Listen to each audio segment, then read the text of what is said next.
Day 1 to 5:22 a.m. South Triangle, Diliman, Quezon City, Metro Manila, Philippines.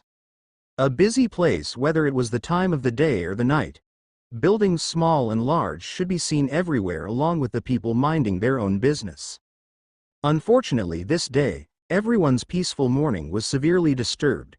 Different sounds of sirens echoed across the large area of the city. Some might find it more acceptable if a crime happened and the noise was caused by the police chasing after the criminal. However, that was not the case.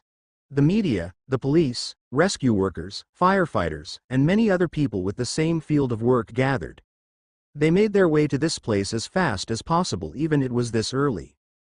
Still, even in their field of work, everyone felt devastated by the scene in front of them. Buildings, whether business or residential establishments, collapsed. Flames spread almost everywhere mixed with the debris scattered around the area. Several streets were blocked and inaccessible because of the destruction. The number of deaths could not be estimated just by looking at the scene in front of them. And the cause, it was not an earthquake as anyone would have expected. A huge passenger plane, an Airbus A350, crashed in the middle of the city. Its huge body crashed onto the buildings causing the collapse of many while the plane itself was dismembered into pieces. As the buildings cushioned the crash of the plane, large parts of its body still managed to retain its shape. Some of the airplane's fuselage was still intact and lay there motionless among the debris. The people around hoped that there would be survivors among the passengers of the plane. They would have never thought that they would have changed their minds later. Rescue immediately started as they tried to address the disaster, looking for survivors on both the collapsed buildings and the plane, extinguishing the fire, carrying the injured to the ambulances, and record the situation for media coverage. As fast as they started, as fast the next disaster ensued. People emerged, stumbling from the intact parts of the airplane. Rescuers rushed to their aid. Everyone exclaimed for the miracle that they witnessed. It was like a dream. The dream, however, became a nightmare in the blink of an eye. Blood-curdling screams from the rescuers were heard. The people that they were supposed to help from the crashed airplane lunged at them. The supposed survivors of the airplane started biting and tearing the rescuers and everyone else at the surroundings. As if that was not enough, an 8-foot-tall abomination burst out from one of the airplane's remains with its festering skin and ear-piercing roars. Gunshots ensued as the police finally took action. However, they were not enough to deal with the current situation. Everyone that ran away for their lives could only think of one thing. Why did that airplane not explode into pieces instead? Day 1 to 9:27 a.m. Emilio Aguinaldo Highway, Bacoor City, Cavite, Philippines. Mark sighed as he climbed up the stairs of the overpass. His sigh did not contain any feelings of disappointment or gloominess but was filled with annoyance. He was too annoyed that he could just punch the person walking in front of him, and his annoyance would still not dissipate. He was not the type of person to leave his house too often, and even if he had gone out, he was not going too far from home. Yet today, he was forced to do a whole hour of travel, just to reach his initial destination. His electricity bill was due by today.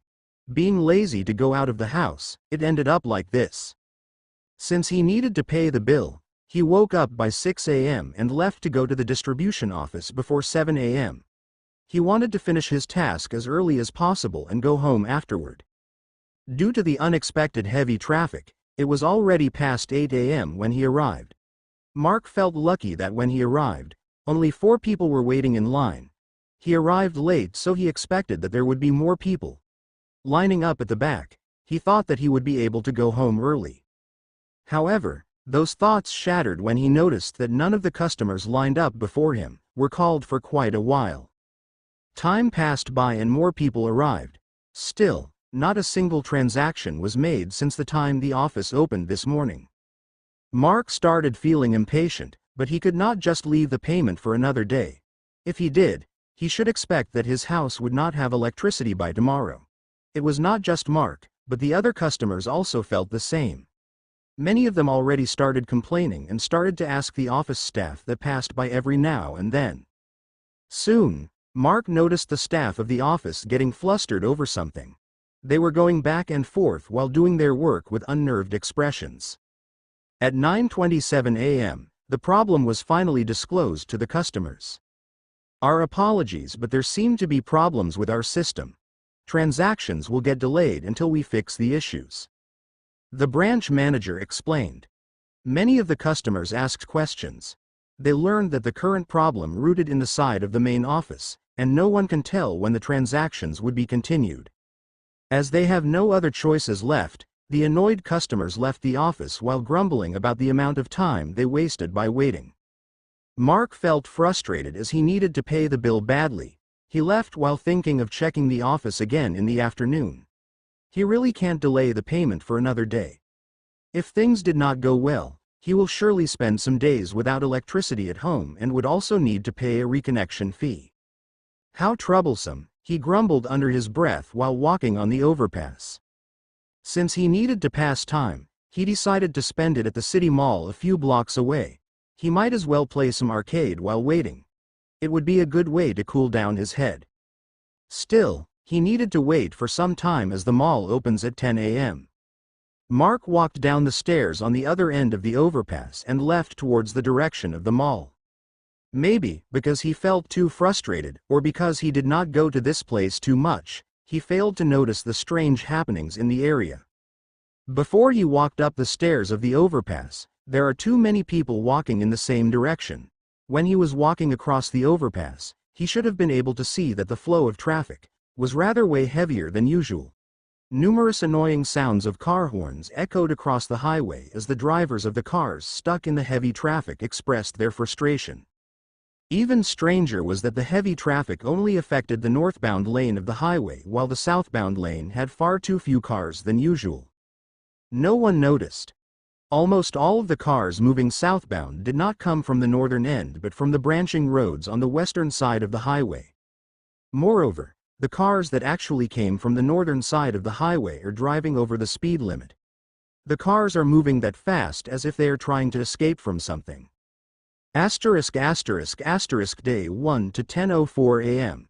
Emilio Aguinaldo Highway crossing Torona Highway, Panapon IV. A heavily frustrated jeepney driver can't wait for the frozen flow of traffic anymore. He slowly drove his jeepney towards the southbound lane of the highway in an attempt to counter-flow and overtake the vehicles in front of him. It was then that a city bus from the northern side of the highway appeared moving at a very high speed. As the traffic in this lane was going rather smoothly, the bus managed to avoid accidents despite how dangerous it is speeding up. By a twist of fate, the jeepney driver failed to notice the bus and drove out from his lane at the exact moment that the bus came. When half of the jeepney already left its lane, the bus that did not even try to avoid, crashed against the jeepney with great force. The jeepney with its totally crushed front half was thrown and crashed again at the vehicles behind it. The bus, on the other hand, was sent flying due to the impact. It rolled several times, obliterating everything on its path, whether it was other smaller vehicles or people. Its onslaught only stopped after crashing into another large bus. The whole event was horrifying to all who witnessed it. The dozens of vehicles involved in the accident now became mangled metal coffins with blood dripping from what remained of them. Broken and mangled parts of the vehicles littered the road alongside the bodies of the unfortunate people that were rolled over and crushed by the bus. Severed, crushed, caved in and mangled were just a few of the words that could describe the gruesome appearance of the dead bodies that were lying in the middle of the highway. Many witnesses felt their knees go weak and some pulled their eyes away from the nauseating appearance of the dead bodies. The shock and fear they felt when they saw everything that happened could not be explained with just a few words. Those with clearer minds immediately took out their phones to frantically call for help. However, for some strange reason that no one here knew about, all that they heard from their phones are beeping sounds. No one was able to connect their calls on the emergency hotlines they knew. The flow of cars totally stopped and the people started gathering around the site of the accident. Those who took out their phones to call for help continued trying while others started taking pictures and videos. It was then that, "Hey look!" No one knew who shouted, but everyone's attention was called onto the wreckage that couldn't even be recognized as a bus anymore. It was because, even if they were crawling, staggering and moving slowly, even wounded and had broken bones protruding out of their bodies, the supposed to be dead passengers slowly emerged from that bus. The Good Samaritans immediately ran towards the bus to help the injured people. Nevertheless, the first thing the injured people did was to jump towards the nearest person trying to help. It was then that blood-curdling screams echoed across the highway for everyone to hear. What everyone saw was the person trying to help getting bitten to death by the injured people. The other people around tried to help the bitten person just to suffer the same fate. The people who saw the scene of the accident had not even able to get over their shock when a large number of people could be seen running away from the northern side of the highway. Panic was apparent in everyone's faces as they ran away. Behind them, more blood-curdling screams could be heard. Day 1 to 10:06 a.m. Bacoor City Mall, 2nd floor, central area. A man sat on a bench that was placed around the circular terrace at the center of the mall. He wore a set of black clothes. Black shirt, slacks, jacket and rubber shoes. Everything was black-colored. Even the loose beanie he wore over his unkempt, almost shoulder-length hair was black. His face was average-looking. He had uneven-sized eyes which would give other people a different impression of him depending on which side of his face they were looking at. His right eye looked a little sleepy while the other looked quite sharp. His nose was quite tall and was slightly wider than average, but it complemented his long, slightly pointed face. Most people won't notice or even pay attention to him due to his average looks, but some people could not help but glance at him. It was because aside from the way he clothed himself, he was emanating a dark aura as if he was telling people not to bother him. In one way or the other, he looked like a person who was about to commit a crime. Mark slumped on the bench while fiddling with his phone. While listening to the Japanese song he played on his phone, he thought of how his day started too badly. Getting stuck in a heavy traffic, waiting in line for hours and not being able to pay his electricity bill. His bad luck did not end there. When the mall opened, he decided to visit the arcade center at the 3rd floor of the mall to pass time and cool down his head. When he finally saw the arcade, he slapped his head in frustration. The door of the arcade was blocked with metal shutters and the shutters were padlocked from the outside. To his dismay, the arcade center was closed. Furthermore, there was not even a single notice pasted on the metal shutters to tell why they were closed. It seemed to be an unintended closure. However, he could not help but notice that the arcade center was not the only one, but rather, about half of the stores he passed by earlier were closed while some were barely open. Many of the employees and staff of the mall he saw had anxious expressions. Some of them held their phones while trying to make calls when they should not be, as it was against the protocols during their working hours. Mark took a deep breath as he tried to calm himself down. There really was nothing he could do about these circumstances. He could only blame his luck. Still, he could feel the heavy atmosphere enveloping everyone, which was really surprising. It was as if something devastating was happening and was affecting everything. I just hope that it's nothing too troublesome. Discarding the negative thoughts in his mind, he stood up and made his way towards the stall selling drinks and snacks nearby. Bam! Mark had just paid and received the bottle of soda from the clerk when a loud explosion-like sound that came from the floor below disturbed everyone's minds. Most people might not be familiar with that sound, but Mark knew exactly what that was. That was the sound of a gunshot. To be precise, it was the sound of a shotgun being fired. Then, the gunshot was followed by a number of loud, terrified screams. Many people from the upper floors heard the uncanny noises and grew curious as to what was currently happening. Those people moved and started peeking over the terrace while trying to have a clear view of situation below. What they saw left them speechless. Mark also watched the scene as he took a sip of the bottle of soda he held in his hand. Several gunshots echoed across the mall while a large number of people were running below. They were running towards the western part of the mall, away from where the gunshots were coming from. Most of them ran away while screaming in fear. Some people even pushed the ones in front of them in hope to get away faster, while some pulled away their companions who ran slower together with them. The people below scrambled in panic and fear, and the people above watched the scene with disturbed expressions.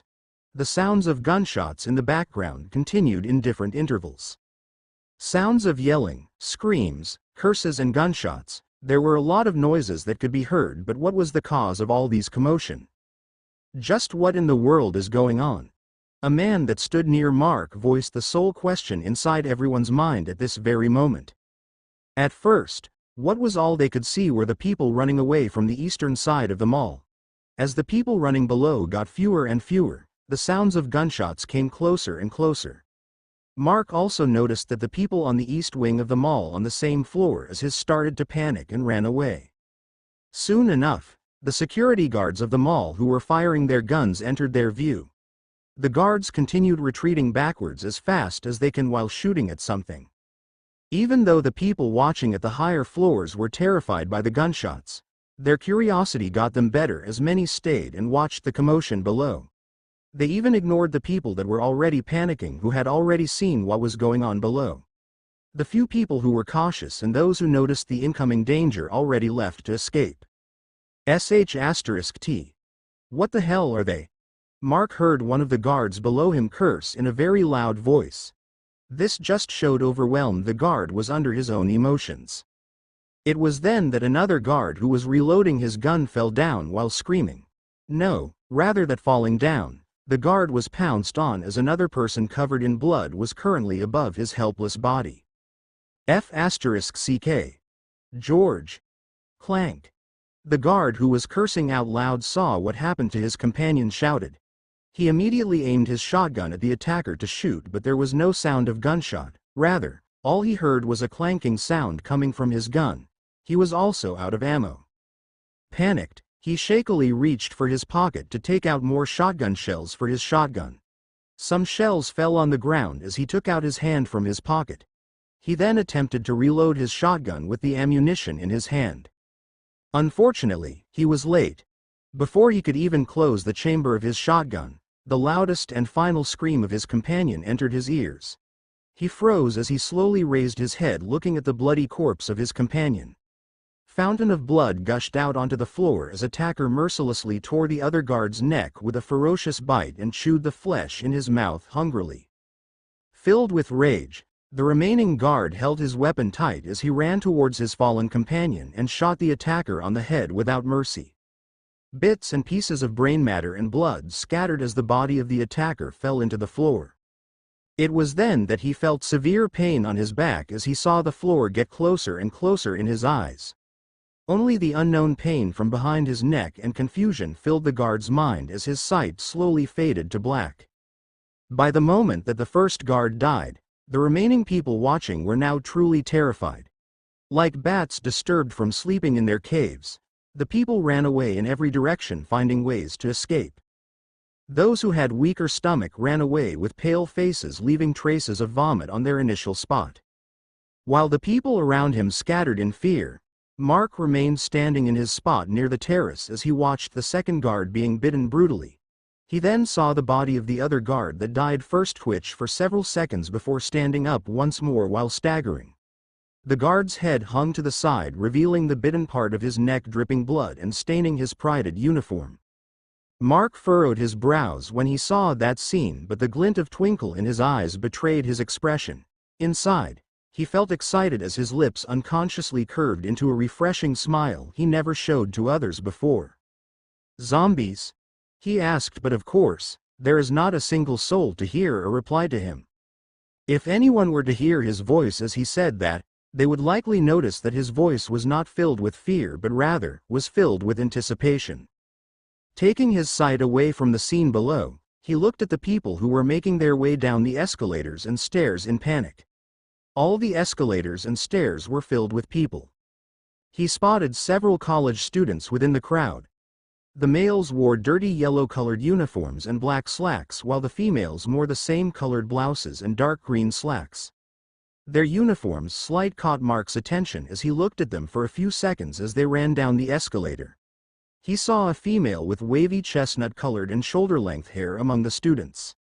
She looked against running down the lower floors, but she was pulled away by her friends. Trying to measure the situation one last time, he turned his sight back towards the scene below. The staggering zombie guard is already gone while the body of the other guard lying on the floor started twitching. Around the body of the guard were figures of people ran either staggering or ferociously. Some of the figures were even running at the speed faster than what their physiques were capable of. Mark then started to move, but not following the waves of people escaping towards the lower floors and out of the mall. He rushed towards the stall where he bought the bottle of soda he was currently holding. Seeing that the clerk of the stall was already gone, he picked up a plastic bag from behind the counter and started filling it with drinks and food. It was afterwards that he started running towards the opposite direction of the fleeing people. He countered the flow of people and climbed up the escalator going to the third floor with great difficulty. Mark had a really difficult time climbing up the escalator. The reason was the people escaping down to the lower floors also occupied the escalator that was going up. Mark had to hold on to the railing of the escalator tightly or he would be swept away. When he looked around, there barely anyone left that wanted to go down in panic. The panicking people aside, there were other people standing here and there with confused expressions on their faces as they watched the whole commotion. Most of these people wore uniforms bearing logos of stores located here in this floor. Being the only person who went up the escalator, the confused people around immediately saw him when he arrived. The ones closer to Mark immediately approached him. "Excuse me. Do you know what is going on?" The person who asked him was wearing a polo shirt with a logo of a phone brand. Actually, many of them who were left here tried asking the people who were frantically running away when they heard the commotion outside their stores. However, no one even bothered to answer their questions and seemed to not even hear them. As he looked at the man asking him, Mark just answered one word in an unconcerned manner. "Zombies." His answer immediately befuddled those who heard him. "Hey, you're joking, right?" Of course, no one would immediately believe him. What was more was the way he answered unbefitting the subject he told them. The other people who just approached that also heard the exchange between Mark and the man and surely, they were inclined not to believe him. With an irritated tone in his voice, Mark answered the man's second question. "Everyone else is already running away. Do you think I have the time to joke with you?" Just as he finished saying that sentence, he immediately turned his head and looked behind him. He could hear the screams getting louder and louder in his ears. Tisk. Mark did not bother with these ignorant people anymore as he immediately ran past them after turning around. During the short moment that he was held up to answer the man's questions, the situation turned worse. The people who were scrambling in panic to go down and escape out of the mall were now running back up the escalators and stairs with the zombies on their tail. Furthermore, not all the zombies chasing behind the people below were the typical and common zombies that were slow and walked sluggishly. Some of the zombies were like rabid beasts that could run fast and lunge towards their victims at any given chance. The people who lagged behind as everyone tried to flee had easily fallen victim to these fast-moving zombies. The blood of people that were caught splashed onto the surroundings as mouthfuls of their flesh was torn off their bodies. Blood-curdling screams escaped their mouths as they frantically resist their attackers, but they could only succumb to their fates as they failed. The people on the third floor finally saw what was happening. They revealed the looks of shock and horror as their faces were drained of color. Many felt nauseated while some actually vomited the contents of their stomach after looking away from the gruesome situation below. They soon remembered the person who just climbed up earlier and what he answered to the man's questions. They looked around to find Mark just to see him on the side fiddling with a mop. He twisted off the aluminum segment of the mop and took the long wooden handle, waving it like a staff. As they saw what he was doing, the thought popped up on their blanked and panicked minds. "Weapons! Find weapons!" A man in the crowd shouted. Everyone snapped out of their stupors and many scrambled away looking for anything they can use as a weapon. Only those who were weaker, especially women and children, were left with their legs shaking. They did not know what to do. Were they really going to fight? The scene of carnage at the floor below them replayed on their minds as their bodies shook in fear. The children already started crying as they heard the chilling screams from below. Mark saw these people who were frozen in their place. Shaking his head, he approached them in a cold demeanor. They could only stare at him as he walked closer and closer. He then looked towards a woman on the verge of tears who was wearing a uniform with a logo of a computer brand. Seeing Mark looking at the woman, a man with a short build immediately ran and blocked him from approaching the woman. "What do you want to do?" The man spoke warily. Mark looked at the man and saw that he was also wearing a uniform with the same logo as the woman. When he saw the logo, Mark did not bother with the woman anymore. Pointing at the entrance of the mall's tech zone behind him with his right thumb over his shoulder, Mark spoke. "Those metal shutters there. You know how to close those." The man saw Mark looking at the logo of the store he was working at on his uniform. He sighed in relief that Mark did not have any ill intentions. Being in this type of work for a long time, he had gone sharp at observing people. He realized that Mark tried to approach his co-employee because their store was located at the very corner of the tech zone's entrance. And in response to Mark's question, he nodded. "Then, bring these people inside the tech zone." Mark pointed at the group of people and children behind the man. "After that, close the shutters at the other entrance. Just pull this one halfway down for now. We can use the tech zone as refuge once the zombies reach this floor." Hearing what he said, the eyes of the man and the weaker people and the children behind him lit up. Without further ado, they hurried towards the tech zone and followed Mark's instructions. While the other people were watching the scene below with horror in their eyes, Mark was already thinking of a way to deal with the situation. When he saw the entrance to the tech zone, he remembered that the whole tech zone was built with a large hall inwards lining the shops within the sides of the hall. As a separate area of the mall, it had its own dividing shutters. Unfortunately, he had no idea how to operate those shutters, or he had done it by himself. The other people that scattered around to find weapons saw what happened as they looked at Mark in a new light. Though this person looked cold and exudes an aura that deterred people away from him, he had a calm and rational thought as he tried to find ways and options that they, who panicked, won't be able to immediately think of. When they went and looked around for weapons in a hurry, they could only think of fighting to fend themselves, despite the fact they also felt afraid to do so. They saw what happened below. Once those human-shaped man-eating monsters below reached this floor, if they could not fight or hide, it was likely that they would get eaten. Now, Mark opened another option that they would not need to fight to survive. Many of them immediately hurried to follow the people who entered the tech zone, only to hear Mark shouting at them. "You people! Where do you think you are going?" Hearing him shout, they could not help but stop, confused. "What do you mean? We also want to get in there and hide. Why are you stopping us?" A man voiced his discontent. "These idiots!" Mark murmured. Then, he looked above the terrace and glanced at the situation below before replying. "There is still time left. Go inside the other stores and get anything you guys think we can use before going in there to hide. Especially food and water. Those are needed unless you people wanted to starve to death in there. Who knows how much time will pass while hiding in there." Mark voiced his concerns with a commanding tone which made all these people feel conflicted, but they could not refute any of what he said, which were rational. Abandoning the thought of running away and hiding immediately, they entered the shops and went out carrying boxes containing assortment of things. Unfortunately though, the third floor mostly had stores for tech stuff, sports, clothing and entertainment. There were very few places here to find food and drinks, unlike the floors below. A clever employee of the mall took a few of his co-workers and ran towards the southern wing of the mall as fast as possible. In a few minutes, they came back with several boxes of food and snacks and cases of cold drinks, along with several more people in tow. Mark, who ran into the sports gear store, saw them and his eyes lit up. It seemed that these guys went to raid the snack bar at the cinema area. When Mark went out of the store, there was a large sports duffel bag strapped on his shoulder and he was holding a metal baseball bat in his right hand.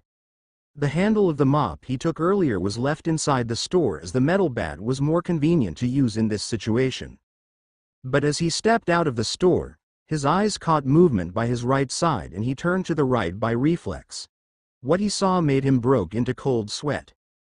To his right, there was a man wearing a white uniform running towards him like there was no tomorrow, with a shotgun swaying by his waist. If he looked normal, it would have been fine, but the problem was this person's clothes almost turned red because of blood and there was a bite-sized chunk of flesh missing on his neck. Another step was all it took and the man lunged at Mark like a hungry beast. Even though Mark broke into cold sweat that moment, his reflexes did not betray him. His blood boiled up as he stepped sideways dodging the zombie's pounce. While it was still in midair in front of him, he gave it a heavy swing of his bat coming from above. The swing totally missed the zombie's head but it directly smashed onto the nape of its neck. Cracking sounds of bones creepily entered his ears when the heavy metal bat made contact. The impact halted the momentum of its pounce and the zombie fell on the floor with its neck bent backwards more than normally it would be able to. Giving out a few twitches, it almost stopped moving. Why almost? Because its head was still moving. Mark's counter-attack broke its neck and severed all its ability to move its body, but still, its brain remained intact. And thus, it was still alive. Still, he can't help but notice that it was weaker. Probably because of his attack, but he did not know for sure. The head glared at Mark like it was looking at its prey while growling with its mouth that puked out blood.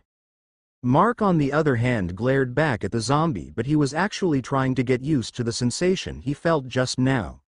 Even if Mark did not hesitate to give it a killing blow, it was still the very first time he tried to kill a person in real life, even if it was a zombie. In the video games he played every day, killing was a normal matter as a large variety of games work by the system of killing enemies, whether it would be humans, monsters or something else. Also, the feeling of being close to death was suffocating. After all, it truly was a close one. If his instincts did not kick in, just getting pounced on was not the end of it. The sensation of being near death and killing in real life was totally different. Mark was actually shivering and his heart was pounding loudly as he tried to hold his metal bat tighter. After getting a few mouthfuls of air, he started to make himself calm down. He stared at the familiar zombie that was lying on the floor in front of him. It was familiar since he saw this person just a while ago. Failing to reload his gun on time, he got bitten on his neck by a zombie that pounced on him. It was the guard on the first floor earlier who vanished when Mark was not looking. As evidence, the unloaded shotgun that still had its chamber opened lay beside the zombie as it was strapped around his body. This zombie guard had no other injury aside from the bite he got earlier and the broken neck inflicted by Mark. This way, Mark was able to assure himself that how it was like in the movies. A single bite from a zombie can turn a person into one. He had the idea that there might be other factors for transmission like blood and excrement, but Mark had no time or way of knowing for now. As time was very important, Mark decided to continue mulling over these things later. Steeling his heart, he raised his baseball bat once more and mercilessly swung it on the head of the former guard. An iron-like smell scattered in the air as the guard blood splashed on the floor. Mark gave the bat another swing to the side to get rid of the blood splashed on it and kicked the dead zombie to make it lay on its back. Covering his hand with a handkerchief, he carefully removed one end of the strap connected to the shotgun and pulled the gun off the zombie's body. He then detached the buckle of the guard's security belt kit and gave it a pull, taking the belt with belt bags and pockets away. Giving the contents of the larger bag behind the belt a short peek, he smiled. He took out several shotgun shells from the bag and filled the shotgun's chamber, fully reloading it.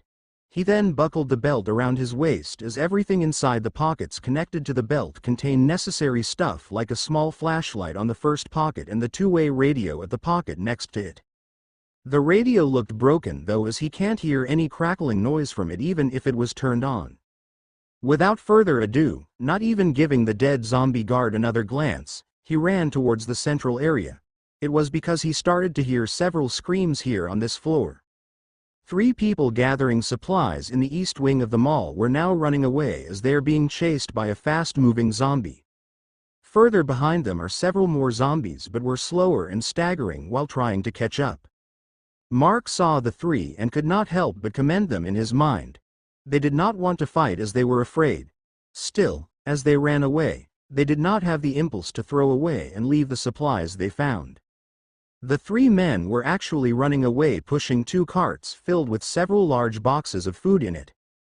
Since the sports gear store he just left was located southern wing near the central area of the mall, he was not that far from the three. As the three were pushing carts of precious food, he did not hesitate and ran towards them to help. Another reason was because he was eager to try out the gun he just took from the zombie guard he had just killed. Seeing Mark, who held a gun in his hand, was running towards them, the three men felt elated. They feared to fight the running zombie chasing them, and there are more zombies coming from behind. Still, they did not want to leave the food they found with great effort. It was lucky that their job was to restock food at stalls, so they knew where to find these carts. They found the carts and also emptied the stall that they should be delivering the supply to, but before they can take everything, they saw the zombies unsteadily climbing the escalator with a fast-moving one leading in front. "Continue running." Mark ran past the three and shouted. Of course, the three men would not dare to stop even if he did not shout. He then stopped running and stood not far from the zombie rushing towards his direction. As he saw the zombie, Mark thought how lucky those three was. If it was a normal fast-running zombie, they would not make it without leaving the carts of food. However, the zombie chasing them had only one foot. Only its right foot was intact and the other was left with a stump just above the ankle. Trails made of blood that dripped from its bleeding leg could be seen at the path it ran before. There was no doubt that this zombie was in the same standard as the guard Mark killed earlier, but it was greatly hindered by its disability. As the zombie tried its beast rushing at him, Mark held the metal bat on his left and the pulled shotgun from his left side with his right hand. When he got his hand on this gun, he was actually itching to try and shoot it. This shotgun may be short-bodied, but it still did not lack a good punch. A gun was just one in the list of an otaku's most wanted items. He stepped his left foot backwards, turning his body to the side as his right hand aimed the shotgun forward. He could only aim like this as he did not want to make the mistake of putting down his baseball bat, and the shotgun was a model without a stock. As a gamer and an otaku, he had quite a good amount of knowledge about guns. Even if he wanted to hit the zombie's head, he aimed the gun a little lower as he minded the recoil. Bang! Mark felt his right hand go numb after pulling the trigger while blood of the zombie splashed everywhere. The zombie's head flew off the terrace and its body was pushed back by a stem back because of the impact before it slumped to the floor. Despite it was shot with a shotgun, the body did not receive enough impact as it should, as the zombie was not hit in the center of its body. Still, the head did not explode like a watermelon being smashed on the floor either. It was because the zombie was hit by the gunshot. On its neck. Damn. Why is it the neck again? Mark lamented as the shot missed his intended target. Still, he managed to do what he needed to do anyway. Furthermore, the stray slugs from the shot flew off past through the zombie, riddling the other zombies behind with holes. He did not have any actual experience or training in using guns prior to this event, and the things he knew are knowledge that he picked up in the internet and video games. Since that was the case, he was not that confident with his arm strength to endure the recoil. Mark aimed the gun a bit lower so as the recoil kicked in and raised the barrel due to the force behind the shot, he would still be able to land the shot on the head of the zombie. However, it went differently from what he thought.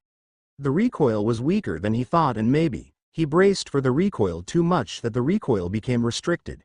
It looked like his arm was not that weak after all.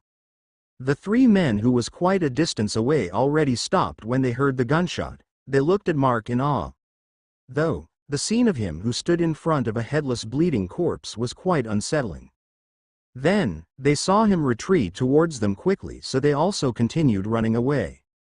Mark did not dare linger any longer and shot off towards the three. The zombies already the third floor in the east wing. From his position, he could also see survivors screaming as they climbed up the escalators and stairs in the central area. As the three men were pushing heavy carts of food, Mark easily managed to catch up to them quickly. They arrived near by the central area and saw what the situation was. People from the lower floors who managed to survive came flocking up to this floor like a deranged swarm of rats. They were screaming and pushing each other while some could not help but fall down from being pushed aside. Some of the survivors who wore light-colored clothes were particularly eye-catching as they escaped clutching their pained bodies riddled with dirty shoe prints.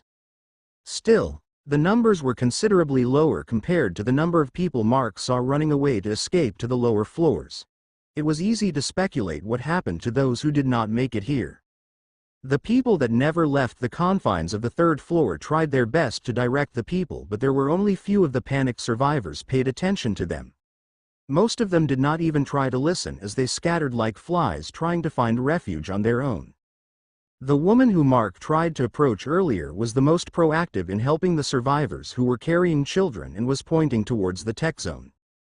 It was then that a fat man who had unruly and cunning face appeared. He was perspiring and panting heavily as he ran in panic and even knocked down the woman. "Get out of the way!" The fat man shouted and continued running after leaving a few curses. Behind him, a man with burly stature wearing a suit and sunglasses followed. Seeing how these idiots run around like mice being chased away from their nests, Mark frowned. "Ah! Help me!" The man who was the last to climb the escalator screamed as a zombie managed to catch up to him. He saw caught and dragged from behind down the escalator. His scream did not last long and became muffled as he fell down the escalator while struggling to free himself. Together with the zombie that caught him and the ones following behind, they all fell down like dominoes. This might be a depressing sight, but it could only be said that the person was unfortunate as he met his end before anyone could even react to help him. Though by the looks of it, no one really bothered to help as everyone who was around him before were frantically trying to escape. Still, the man's death brought more time for the people on the floor. As Mark and the three men reached the central area, several more screams sounded coming from the western wing of the third floor. Everyone stopped as they saw about a dozen people running away from that direction, and behind them, there are several fast zombies running after them. The survivors who just reached the floor grimaced seeing that they were surrounded, and the ones who were giving their efforts did not know what to do either. At this moment, Mark looked around him. Shaking his head, he proceeded and took the liberty of commanding the three behind him. "You two, bring those carts inside, and you." He looked at the most fit-looking of the three and pointed at a wall several meters away. "Get that fire extinguisher and follow behind me." Drawing this gun from his side once more, Mark took off towards the direction of the survivors from the west wing while the three followed his orders without hesitation. The two who was left in charge of the carts switched to pulling the carts behind from pushing the carts. They carefully waved through the confused people. Seeing the amount of food on the cart the two was pulling, the people who stayed in this floor was pulled from their stupor. The others who searched for supplies only managed to get a few plastic bags or small boxes of food, but the carts the two had was carrying several large boxes. Mark also waved through the people while the man carrying the fire extinguisher followed closely behind him. As he passed along the woman who fell down, he stopped for a bit. "Get inside already and only take those who are listening. As for the others, leave them if they wanted to continue with their stupidity. But, no buts, hurry up. We're losing time here. I don't really care about you guys, but if the zombies arrive before you people manage to enter the tech zone, then don't bother surviving. You guys will sure die when that happens. It's up to you." Without waiting for another reply, he continued on his way. The man following behind him also heard what Mark said, but he said nothing. Right now, he was only following Mark's orders. The woman who was left behind hesitated for a bit as she looked at the back of the two. In the end, she looked at the survivors who were in despair. She bit her lip and shouted. Though she still held the notion of helping these people, what Mark said to her also had sense. As she shouted, her previous concerned tone as she tried to help these people was now changed into a commanding voice. "Those who wanted to live, follow us quick, ORESLE. Become food of those monsters right now." Then, she left as she pulled her co-employees with her. Her co-employees were also surprised by her change in attitude and only took another look at the people who watched her leave before following behind her in a hurry. The survivors looked dumbfounded for a short moment before what the woman shouted sunk into their minds. Everyone immediately scrambled as they followed after the employees. Among the people, the fat man bulldozed himself through the people in front of him and shamelessly followed the woman who he just pushed away and cursed at earlier. After everyone entered, the employees remained beside the entrance and only closed the shutters halfway as they wait for Mark, the man he brought with him and the survivors they went to help. It was then, "What are you bastards doing?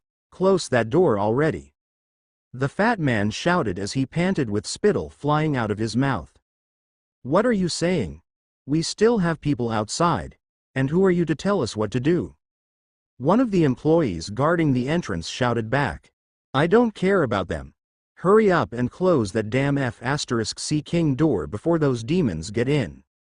Infuriated, the employees guarding the entrance prepared to teach this fat bastard a lesson, but they could only step back with pale faces before they could even move a step forward. In front of the fat man, the man wearing a suit and sunglasses stood pointing a pistol at the employees. From the west wing of the third floor, a group of people was filled with despair as they ran away from the ferocious chase of the fast zombies behind them. Among the group, two college girls who wore their school uniforms, a set of dirty yellow blouse and dark green slacks. The girl in front had a small face, lively-looking eyes and wavy chestnut-colored shoulder-length hair. The girl behind had a strict-looking face, serious eyes, and her black mid-back length hair was tied into a braided ponytail. Though their eyes could easily make them described as such, those traits were nowhere to be found at this moment. The two grasped each other's hands tightly.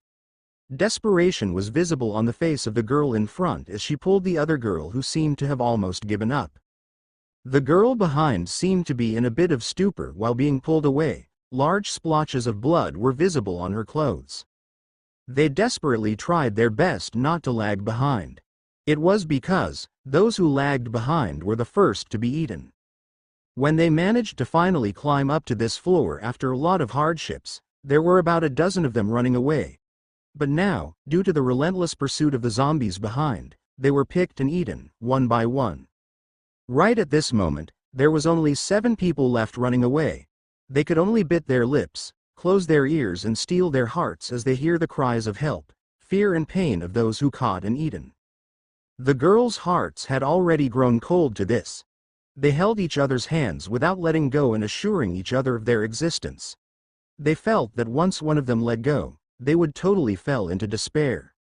Just this morning, they were happily chatting with their friends in school, complaining about their schedule for today, which are all math-related subjects except for the first period, and all those subjects was handled by a single grumpy instructor.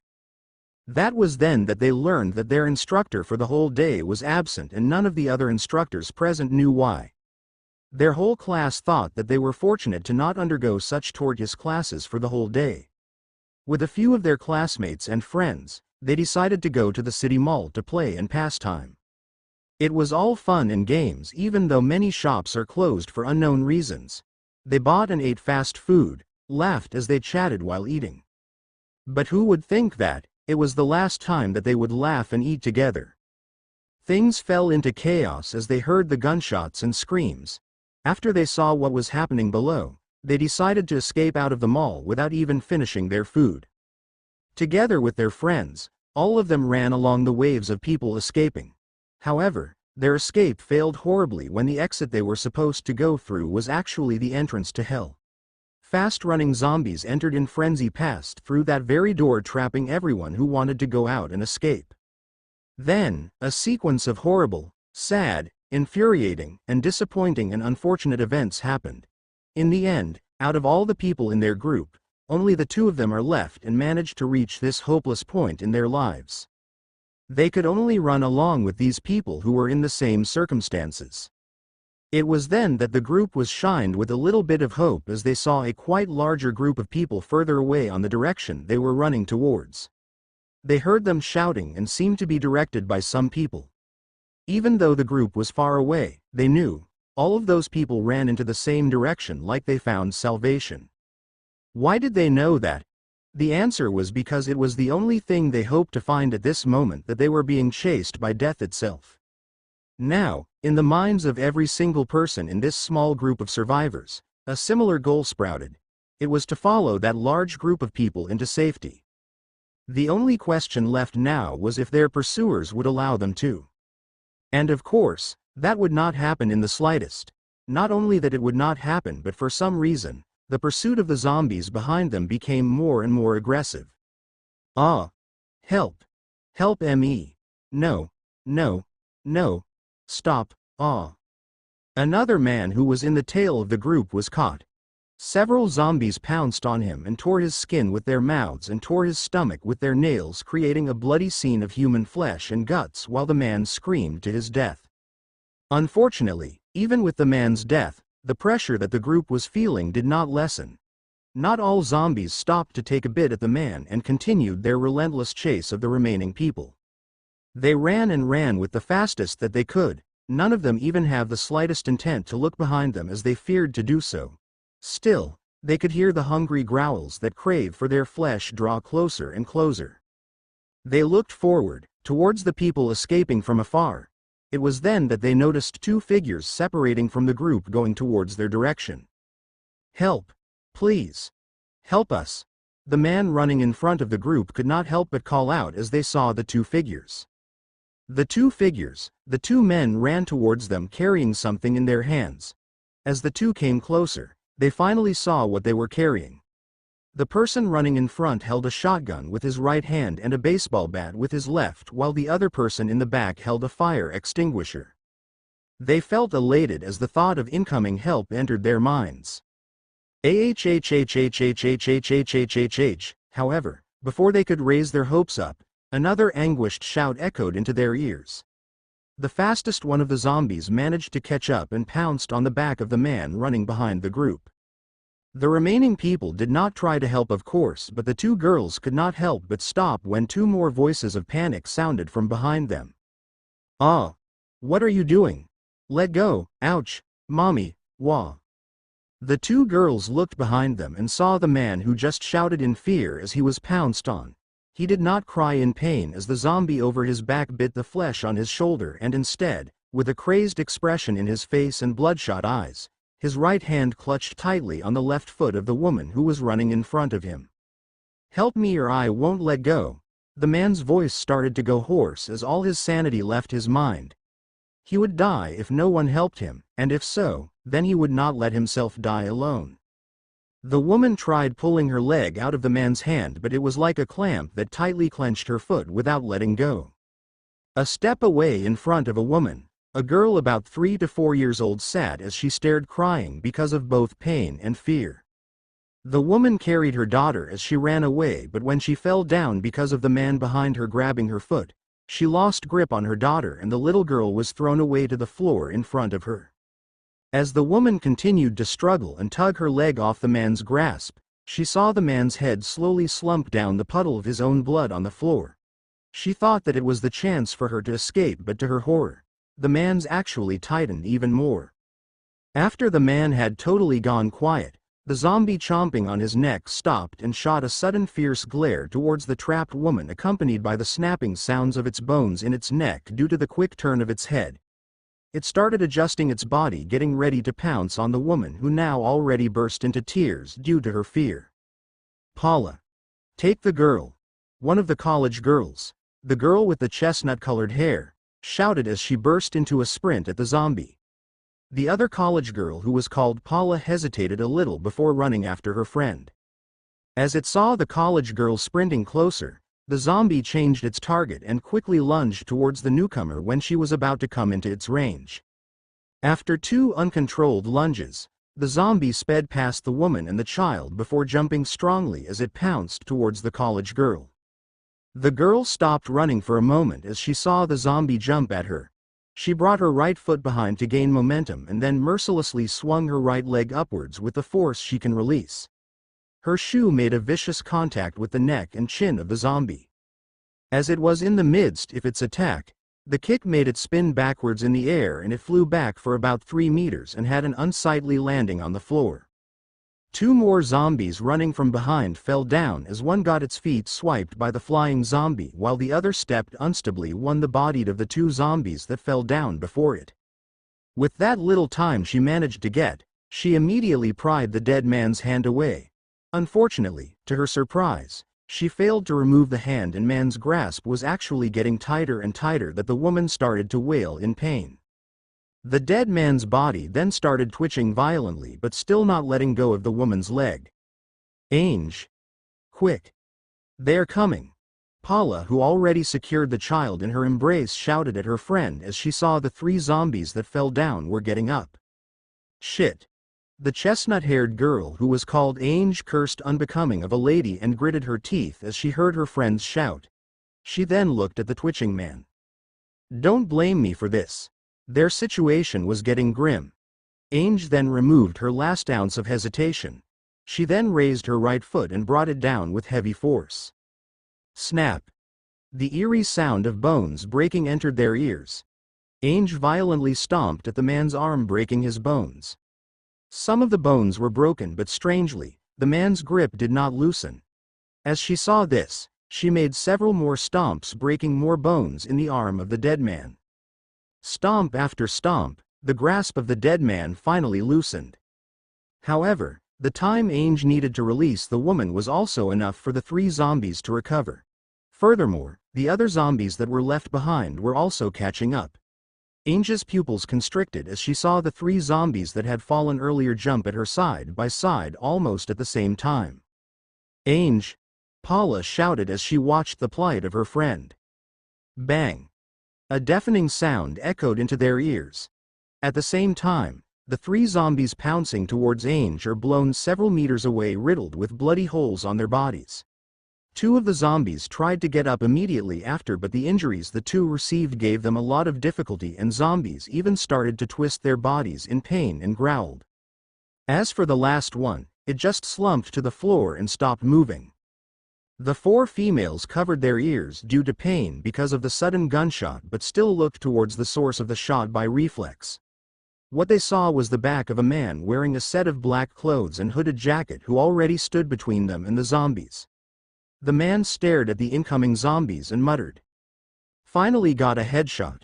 The girls heard the man's soft whisper. Asterisk asterisk asterisk. Mark ran towards the group and saw them being picked down by the fast-running zombies one by one. Seeing the dire state of their situation, he urged himself to run faster. Help! Please! Help us! A man who was running in front of the group shouted at him. He then saw a zombie caught up to another man lagging behind the group and lunged at the man. He did not have much reaction to the man being caught, but he could only frown as he saw what the man did. What a bastard! Only at the worst possible times can a man's true nature be revealed. It was something he always believed. Mark heard the little girl who was thrown to the floor cry in pain, and of course, the other people in front of the group also did. However, they only stole a glance behind their backs and continued running towards Mark. Instead, the 2 college girls stopped and went to help the mother and child despite the danger they were facing. The survivors who continued running was about to reach Mark and stop him to ask for help, but did not manage to do, as he shot them with a cold look and continued running past them. When Mark ran past them, the ones who wanted to stop him gnashed their teeth in anger and left one last glance at him before they continued running. The employee behind Mark saw what happened and also ignored the group of men fleeing as he followed behind him.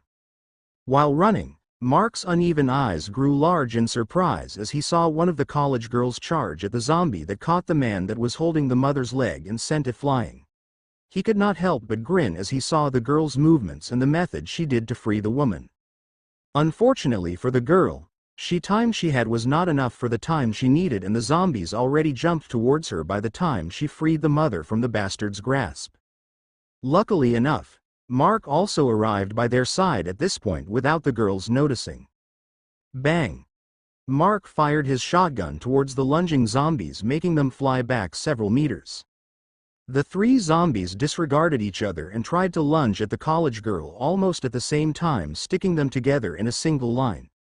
As Mark shot the zombie in front, most of the shotgun pellets blew its head off into mush and the remaining pellets riddled the other zombies with holes. He then shot a look behind him and shouted, "What are you women staring at me for? Hurry up and run." Hearing his shout, the females started to take action. Paula lifted the child in her arms while Ange helped the mother stand up.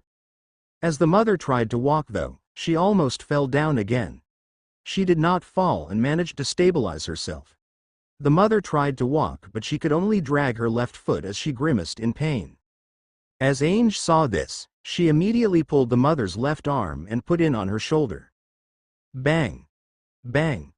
Mark continued to shoot the incoming fast zombies with better accuracy as he got used to the recoil of his shotgun. His gun then ran out of ammo. After opening the chamber of the shotgun, he immediately fetched several 12-gauge shells from his belt bag and reloaded the gun calmly while retreating step by step. Still, he could notice that their retreat was too slow and he saw Ainge assisting the woman in order to move. What happened? Mark asked as he glanced behind him while not taking his attention away from the zombies. She sprained her leg. Ainge answered as she furrowed her eyebrows. Grimacing in pain, the mother then spoke with tears on her eyes. I can't run anymore, please just take my daughter and leave. The two girls and the man following Mark was surprised when they heard what the woman said and her child on Paula's arms started to cry. Mommy. No. The child violently squirmed trying to escape out of Paula's arms and almost fell.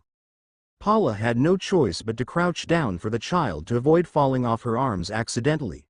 Still, the child did not stop trying to reach out to her mother. Not a chance. We're not leaving you behind, Ainge heightened her voice in determination. But, no buts, Ainge then continued to assist the woman, not letting go even a tiny bit.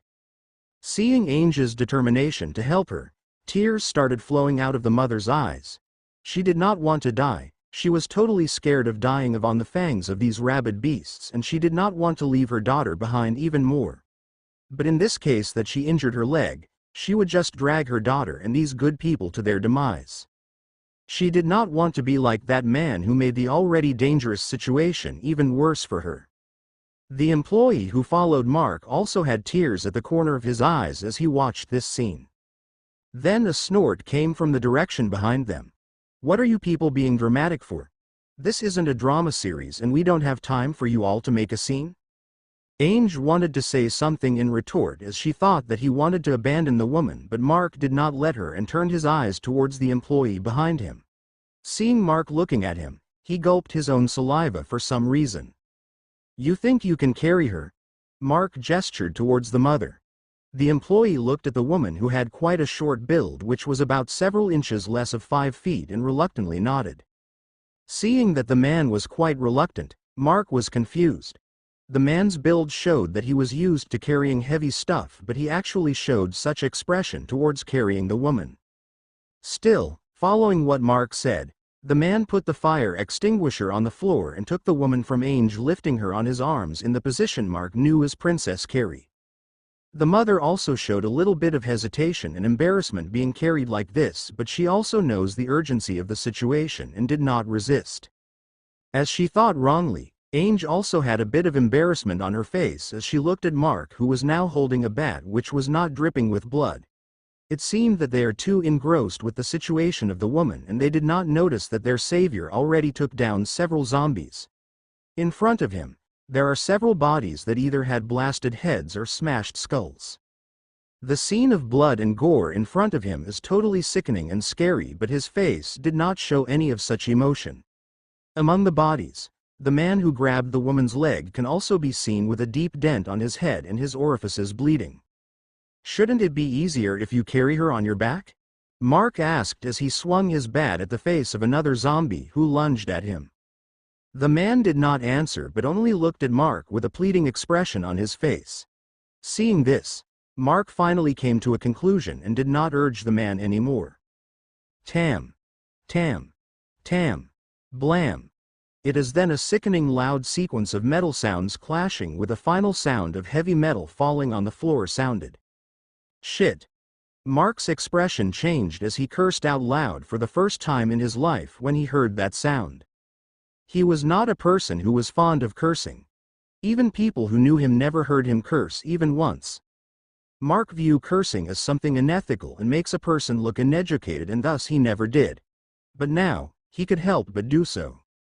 The females together with Mark are confused to his reaction towards that sound, but the face of the employee who just lifted the woman also paled. What happened? Ainge noticed the ugly expression of the two and asked. Hold this for a little bit. The employee seemed not to hear her question and Mark did not answer either. Instead, Mark held his bat towards her. Ainge did pursue the question anymore and received the metal bat. Mark then took the fire extinguisher and bashed its bottom on an incoming zombie, which caused it to stagger backward. At that opening, Mark pulled the safety pin of the fire extinguisher and squeezed the trigger, aiming at the bashed zombie's face. The zombie, who had its face covered with sticky white foam, started to ran towards its target once more without even trying to remove the foam covering its eyes. Trying to attack, it pounced, but not towards Mark but towards the terrace. The zombie's shoulder hit the railing, but the rest of its body passed over the terrace. With the momentum of its jump and the railing stopping the force on its shoulder, the zombie kept rotating midair as it plunged to its death. With a loud splatting sound, it hit the ground 2 floors below. Mark's eyes shined a bit as he then proceeded to spray the contents of the fire extinguished across the floor. And the result? The incoming fast zombies that already had bad sense of balance slipped on the foam, sliding on the floor, covering their bodies with even more of the foam, especially the zombies' hands and feet as they try to stand up again. The sliding zombies spread the foam even more and they started having a hard time to stand up as their hands and feet slipped on the floor every time they did. Still, even if they slipped repeatedly on the floor at this moment, they are still advancing forward, and this situation would not last too long. Okay. Run. As Mark gained more leeway for them to run, they all rushed back to the tech zone, leaving the struggling zombies behind. As their group ran away, Mark sprayed the contents of the fire extinguisher on the floor every now and then. Even though the foam spread on the floor isn't as thick and more spread compared to the first patch he made, it should be enough to hinder the zombies' pursuit even a little bit. Still, he did not intend on using up all the contents of the fire extinguisher. When he heard the sound of metal clashing and that loud bang on the floor, he is sure that he would need the contents of the fire extinguisher somewhere else. "Hey, open this up. Please let us in." Before they can get to the tech zone, they heard the voice of a man with his angry and helpless shouting as he hit the metal shutter blocking the entrance of the tech zone together with 3 more people behind him. These people were the ones running in front of the 2 schoolgirls before, the ones Mark ignored earlier. But that is not the pressing matter at this moment, but the metal shutter in front of them right now. That's right. The tech zone is already closed, abandoning the Mark and the employee that followed him along with other people that are still outside. Other people like the students, the mother and the child, and even most customers might not realize, but Mark, who conscious of it, and most of the employees working at this mall knew what it is if they heard that loud sound of metal clashing before banging on the floor. It is the steel shutter at the entrance of the tech zone being closed down. This is also the reason the employee that Mark brought with him had his face drained of color. Seeing the closed entrance from afar, the 2 schoolgirls and the mother, being Princess Carried, felt dispirited. They thought that they would be saved if they managed to follow that large group of people, but they were shut out before they could even start doing so. As the people outside the entrance were shouting and hitting the shutter with hands, voices coming from inside answered, arguing with the people outside. Although they can hear the voices, what the voices were saying were incomprehensible to Mark and the people with him as they were still far away. Then, as they got closer, bang! A gunshot coming from inside the tech zone echoed, making the people outside the entrance jump back in fright, while the people with Mark froze on their steps. Several frightened screams are heard from the inside, but the screams are masked by an angry shout of a man with irritating voice similar to squealing of a pig. "Get the F***ck away. We already said that we are not letting anyone in. Who knows if you bastards are one of those man-eating monsters? Go away or the next shot will bore F***ck holes on your bodies." The men who were in front of the entrance could only step back in fright. "You F***ing bunch of animals." Knowing that it would be impossible for the people inside to let them in, they left cursing as they scatter like flies towards different directions where they don't see any zombies. As the situation isn't good, Mark frowned as he carefully made his way towards the closed entrance together with people with him, despite hurrying as much as possible. But when he is about a few steps away, he heard several thumping sounds just to his right. When he looked, he saw 2 people knocking on the glass of a store beside him. This part of the store is connected to store at the just beside the entrance. Unfortunately, It is still not possible to enter the tech zone through this part unless they break the reinforced glass, which ruins the point of going into the area in the first place. Inside the store, two familiar employees are knocked on the glass in attempt to get his attention, which luckily succeeded. These two employees were the woman who Mark talked to earlier, and the other is the shorter member of the cart-pushing trio. Seeing the two waiting for them with both scared and apologetic expressions, Mark started to have clearer thought about the vague ideas he had before. The two inside tried telling them who were outside about the situation. Unfortunately, it was a futile attempt because the reinforced glass prevented their voices from going through clearly. Unless the two shouted, Mark and the others outside might hear them, but the two did not dare due to their situation. Bam! Mark swung his baseball bat at an incoming zombie, smashing its face into a pulp. Seeing this, two inside the store shuddered. After looking around, Mark handed the fire extinguisher to Ainge after seeing that there are no apparent zombies in the vicinity that can be deemed as immediate threat. "You know how to use this?" Mark asked. Ainge, who was confused being asked such a question, nodded. "Spray the contents on the floor on the directions where the zombies are coming from. I know you can do that. We need buy a little time." Being ordered like that, Ainge pouted but still followed. If it were other girls like her friend, Paula, they might have declined due to fear, but Ainge, who knew how to defend herself, had more guts to do so. Mark also noticed this, and thus, he did not hesitate to ask the girl do it. Paula, who was worried about her brave friend, just watched as she also knew that she'll be fine. As Ainge started spraying the fire extinguisher on the floor, Mark took out his phone from his bag and pressed the power button, revealing the cute anime custom screensaver. Upon unlocking the phone with a swipe, the next thing that showed is the high-tech looking theme with a wallpaper of a cute blue-haired anime girl holding a high-tech plasma sword at her right hand and a double-barreled ray pistol on her left. Paula, who was just behind him, saw this and was surprised and smiled wryly. Just who would think that this fierce and scary-looking man that did not even bat an eyelid as he shoot his gun and smash the zombies' bloody faces actually had such hobby?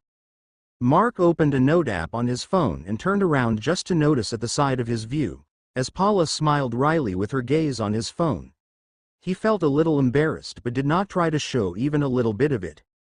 She also saw that Mark noticed her looking at his phone and also felt embarrassed and turned her face somewhere else with slightly red cheeks.